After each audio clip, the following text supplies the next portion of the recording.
Welcome to the Get Your Act Together podcast. I am your host, Kelly Reynolds, and today I want to talk to you about mindset and agency owners. It's the big deal, right? I've said this before. Mindset is the thing. It is the thing that keeps you going. It keeps your sanity. It makes you successful. And I think there is a kind of mindset shift that you need to work on that is exclusive to agency owners that other people don't have. Agency owners are dealing with their team directly talking to their clients. The work is going with the clients. Like they're not there. They're not dealing with it. And your name is on that agency. Your team has become a representative of you with your client. And that can be so hard, right? So many people come and talk to me about agency, and the first thing they say is, it's too hard to let people touch my stuff. It is too hard for me to trust people that I barely know that I've hired with my clients. Like, this is my livelihood. This is my business. How do I let go? How do I let them touch my stuff, as we say around here? So I think that what I can say to you is it's all mindset. It is all mindset. And it is something that I have done an enormous amount of work on in the last couple of years. And in the last 6 months, I feel like it has been it's come due. Like, I was doing all this mindset work I wasn't sure why. And then I got to these really hard places in my business and I was like, oh, this is why. So I could go through this and I could be okay and I could be seen. And I think having that mindset of letting go is a huge, huge thing for agency owners, which is different from somebody who's maybe just has a team. Maybe you have your clients and your team at a meeting, but you're there. So you see how they're acting, you see what kind of work is being done. If they present something to the client you don't like, you're right there. You can deal with it, right? Agency, you don't have that. You are relying on your person, your team member, your representative to deal with the client directly without you there to referee. It's different than maybe a franchise owner where they are trusting in the system to make the business run. They kind of bought a template system, a template business, and they are letting that be the faith. They're putting their faith in that's how it's going to run. And an agency, you will be wasting time constantly as an agency owner meddling in the things that your team should be doing. If you do not know your role of where you should be, then you will go all over the place and trample all over everybody else's roles. You need to really think about what your team is supposed to be doing and let them do their jobs. A lot of us as agency owners started out as solopreneurs in some way. We came from corporate maybe, and then we got work and we realized, oh, this is an agency because I hired people to help me. Most of the time, most of the people I talk to at least didn't set out to say, I'm going to grow an agency. So we've come from a place where we are the one doing the work. So it becomes our work. And then people are now touching our stuff instead of a much more intentional model where you're saying, I'm going to bring in a client and give it to this person. I'm going to bring in a client and let this person work on it. It's more of an intentional thing. And if you start out purely like that in the beginning, maybe you can avoid some of the mindset work, but I don't know that many people do. I think most people start out doing a thing and then bring on help, and then they have a hard time giving that work to that help. How am I supposed to trust them? They're going to mess up. Well, yeah, they're going to mess up. Just like you mess up. You mess up things, but then you can fix things because you caught them. And then it didn't exist, right? Like if it's like the tree falling in the forest, if no one sees it, does it really fall? Here, if no one caught your mistake, did it really happen? Right? I mean, I've had this happen to myself, right? Like I've caught the mistake, so it didn't really happen. Client never knew, it was fine. But now, how are you supposed to catch all the mistakes if you're not watching everything your team does? Well, you're not. They're going to mess up and you're going to deal with it and it's going to be okay. They are going to learn to do the work and they are going to mess up and it's going to be okay. I'm just going to keep saying it because it's so important. You need to remind yourself of what your role is. Maybe you're the CEO who is in charge of marketing or in charge of financials, whatever your role is. But your role is not to create every spreadsheet, it's not to create every graphic, it's not to create whatever the thing is you create or your team creates. And then they need to know what they're doing with clear expectations. This is the chaos that I'm talking about. So let's say, let me give you an example. We have a thing we do for a client.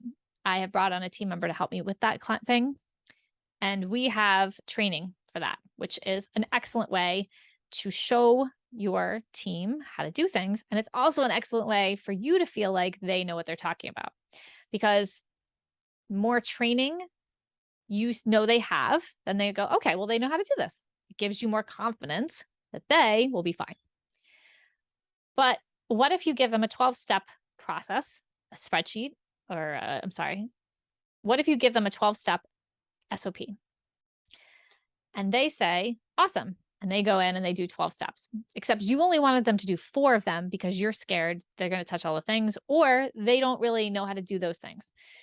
And you didn't set the expectations. You didn't tell them that they were only supposed to have 4 steps completed.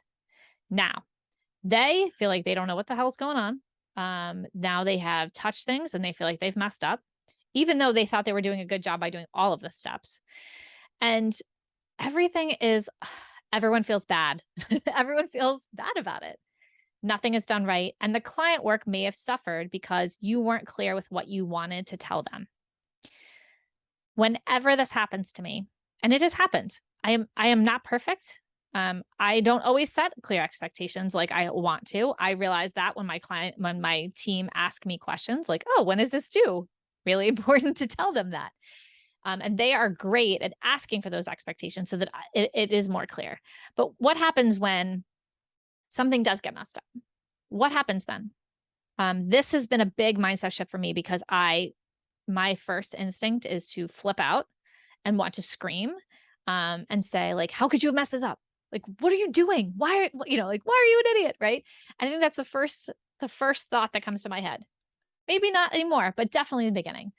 That I had to really work on, okay, how am I going to deal with this? And I always assume that I was not clear with the expectations on whatever they're doing. Now, maybe I was super clear. Maybe they just messed up. Maybe they had a bad day. But what I have to do to not freak out and to not lose trust in them is to say, I must not have been clear. Then I can go to them and say, okay, hey, maybe I wasn't clear here. This is what I needed you to do. 9 times out of 10, they come back and they go, oh, that's not what I thought I was supposed to be doing. I thought I was supposed to be doing this thing over here. So just that mindset shift of you're an idiot, I'm going to scream at you, instead of moving to, I must not have been clear about this. Let me reiterate my expectations here. That solves an enormous amount of problems. And I think you can use that in any business, but I think it's really important in an agency. This idea of, okay, what are we doing? And how can I calm down and really deal with this role and this task and this mistake, whatever it is? What are my expectations? Let me tell you about them again, in case I wasn't clear the first time. Oh, I'm sorry. I didn't realize you didn't want me to do all 12 steps. I thought you wanted me to. I was trying to do a good job. Then you can say, well, that makes sense now why this has been messed up, because I wasn't clear. They feel like they're being heard. I feel like I'm being heard. Now, the next time they're going to maybe ask, hey, do I do all the steps or just 4? Now you end up having this better relationship with your team because you can start asking those kind of questions. And they can start asking those kind of questions. It's a two-way street. It's not just, here's a thing, do it. When you start asking questions, but letting them ask questions as well, that's another mindset shift. When my team has the autonomy to ask questions and also to make decisions that I have empowered them with, oh my goodness, you have no idea the things they can do. You can't do that day one. You can't just have someone come off the street and say, sure, go make a whole bunch of decisions about things you don't understand. right? Because you just got here. But as you get more acclimated to having a team and letting them work with your clients, you need to not only set expectations, but also expect them to ask questions. And you need to let them know it's okay. When they know they can come to you with a question and they're not bothering me, I hate when people are like, oh, I don't want to bother you. You're not bothering me. I want you to ask me questions. Like if you are unclear about something, please ask for clarity. Are you supposed to be doing 4 steps or 12? Because if you have that that kind of culture to let them ask questions, well, then they're going to start asking questions. And then the funny thing happens. It's really this mindset shift that happens there. You need to shift your mind into they're not going to be psychic. They need to ask questions. I need to make sure that I am open to questions and encouraging of questions. And then they can move to the next stage, which is when you can wrap your mind around letting them make decisions without you and saying, okay, well, in these parameters, I trust your judgment to make decisions for my client because it's our client. So then they can start working without you. That's another big mindset shift is you in the beginning, especially, or if you don't trust them or you haven't given that the autonomy there, they are going to always feel like they have to ask you questions. And I've had a lot of people come in to me with coaching and then they have these like issues with the team is asking me a million questions. I'm on calls all the time. They're always on Slack. They don't handle it. And a lot of the times it's because we don't allow that kind of control to be given away to them. We want them to ask questions because we want to know everything that's going on. And it is super messy and super chaotic. It's also exhausting. The reason that I have a lot of white space on my calendar is because I let my team have the autonomy to make decisions. And they know within the kind of parameters, if there are things they're like, look, I don't know about this, they come to me and they know they can ask me those questions and say, look, I don't know about this one. Like, have you dealt with this before? Or I could really use an outside perspective. Or am I allowed to make this decision? Am I allowed to do this? And then I can say, yeah, well, like, all right, well, this is a really big deal. Let's sit down and talk about it. Or no, you're within bounds there. And a lot of times in the beginning, when you're starting to teach that kind of thing, it's a mindset shift for you, but it's also a mindset shift for them. When they come to you in this situation with a problem, instead of answering the question, ask them how they'd handle it. And then if that sounds good, reinforce that. Like, okay, that's what I would do too. Great, go do it. And as they start learning the ways you would handle things, you get more confident that they can handle it themselves. And then they get more confident that they can handle it themselves. And you stop handling so much. That's the way I've gotten white space. That's the way you can get an agency where you are not in the middle all the time.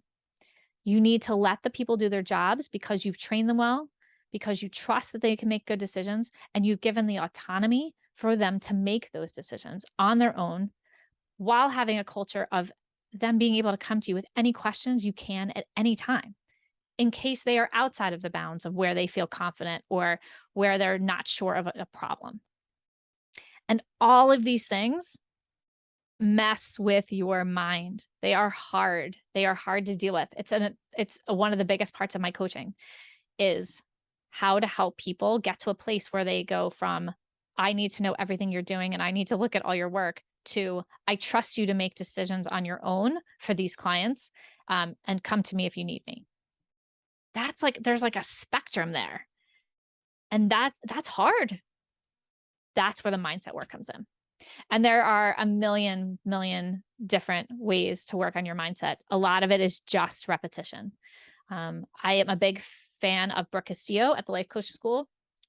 She has a great podcast where I happen to, like, when I'm having a bad week and I'm like, I am having really hard mental mindset problems dealing with this thing. I'm losing my mind over it. I'm freaking out. I tend to turn on her podcast, comes out on Thursdays, and I turn it on. I'm like, oh, thank you. Because she's talking about the thing I'm having the problem with today. So I highly recommend her, but there's lots of places for mindset work. Sometimes it's just putting sticky notes. I have I have sticky notes all over the place saying like, stop worrying. You know what you're doing. Or you've got a great team. They're going to be fine. Like sometimes it's just reiterating those kind of, the things you need to say. Those what's the word? I'm totally lost on the word. The things you say over and over again. That I'm totally forgetting the words on. And it's on the tip of my tongue. But sometimes it's just reminding yourself you can do it, reminding yourself they can do it, and it's going to be okay. Sometimes it is remembering that business is really hard. And even if we build this business we love, we are still going to have to do hard things. We're still going to have to, market if it's scary, or even if it's not scary, but you're going to have to do scary things because that's business. It's not all butterflies and roses. We can't just do the things we like and hope it all goes well. There are things we have to work on with our business. So I encourage you to start your mindset work. I encourage you to start looking for places where you freak out or you have problems or I can't, and start talking to yourself of like why you think that and how you can help yourself get out of a place where you are in a can't mindset, I guess. Getting out of that can't mindset or that it's everyone else's fault mindset and getting into a place where how can I help this? How can I problem solve to fix this?